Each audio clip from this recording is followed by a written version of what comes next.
What's going on, y'all? It's Sam from Central Florida Abundance, and I'm out here today in my garden. And I really want to showcase this recent project that we did. We've been hard at work here prepping for some serious annual production with the goal of launching our CSA next year. And so these are some areas where we're going to establish some new beds, and over the winter decided to go ahead and start establishing our edges and getting our biomass production going. I'm going to talk about the intention and the function of this system.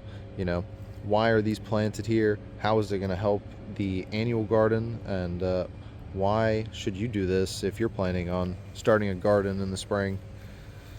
Let's take a closer look and see what it is exactly we're doing here. So the soil's been prepped. It's all lawn, as you can see, just turf grass. So we went ahead and tilled it, raked out the roots to stop as much of that grass growing back as we can. And then we went ahead and piled some mulch here on the edges. Left the center pretty clear, lets the soil keep absorbing all that good oxygen, and also making these trenches here allows any water that does come to go down to the root area of these plants. Now let's talk about the plants that are actually in the trenches here. So mostly what you're seeing is Napier grass divisions. These are divisions that were taken from 2 large clumps I planted about a year ago. We split them into about 20, planted them along these rows, and then mixed in some Fakahatchee grass over in that last one just to finish it off. And then we interplanted some fast growing trees. I've seeded in some moringa, and then we also seeded in radishes. The radishes are going to act as a ground cover while this establishes. There's still a lot of seeds blowing around in the air, so other things are going to want to grow. And it's okay for some things to grow, but we prefer to keep the turf grasses out for as long as we can until we get this Napier grass established. Then it should shade it all out. And now, why exactly did we plant all of this grass on what is going to be the edges of these annual garden areas? And as you can see, we've left the main area that is actually going to be the garden completely untouched. We haven't worked on that yet. Have no real intention on touching this until the spring, but until that time, these grasses here are going to establish. They're going to grow like crazy, as Napier does, and then we're going to cut them. At first, they're going to get mulched into these rows just to feed the Napier and moringa production. But then, after a couple months, these areas will be plenty fed, and we'll have enough excess biomass that we'll be able to start moving it into the center here. And at that time, we'll start tilling our way in, mulching as we go, and just building more and more biomass. We'll start incorporating cover crops in the areas that will eventually become the annual production beds. You can see there's some various sizes. Obviously we're working around the banana pit here, but that's gonna create biomass and excellent microbial rich compost in the center here that's gonna feed the gardens. So it is definitely a necessary feature. We did end up with a strange little corner here, so we did fill it in with some canna lilies, other grasses just mixed in. Obviously you see there's a banana and another banana I'd actually planted earlier. Just worked out that they incorporated themselves.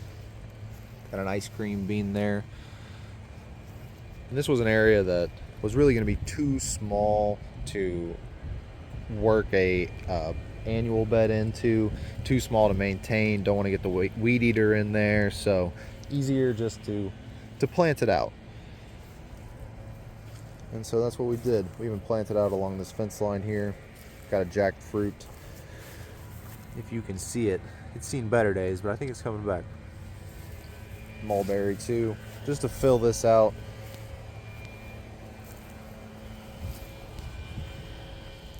Now, a question I would ask when seeing this is, why put these lines here in these places in the direction that they're in? And my answer for anybody answering that question or asking that question, they are aligned north-south, so the grass that will become taller at some points, taller than many of the annual plants that will be grown in here, will not cast any shade. Now, the bananas will cast shade on a portion of that bed during this middle of the day, but that's actually going to be beneficial to some things. But we want the ability to have full sun if we want it, and so we've left all these beds to have a full southern exposure. And as for the placement of them, they're in line with the rows here in our current annual bed. It's hard to make it out with all the cassava and peas, but I've talked before about it. You can see the line through here. That goes right along with that one. We have our line at the end here, which almost lines up with this one. And we've actually got this half of the bed in production now. Just started at about 2 weeks ago. We put in the strawberries and seeded in winter greens. We've got arugula, tatsoi, bok choy, basil, cilantro, and then we'll be mixing in onions in these beds in another couple weeks. But excited to finally get our first real crop in here. And you can see we've kind of squared this area off. We've got our grass line there, we've got our grasses up there, and we've got our grasses here with a 90 degree, leaving a open area so that we can walk into the other bed here, which is currently still all cassava.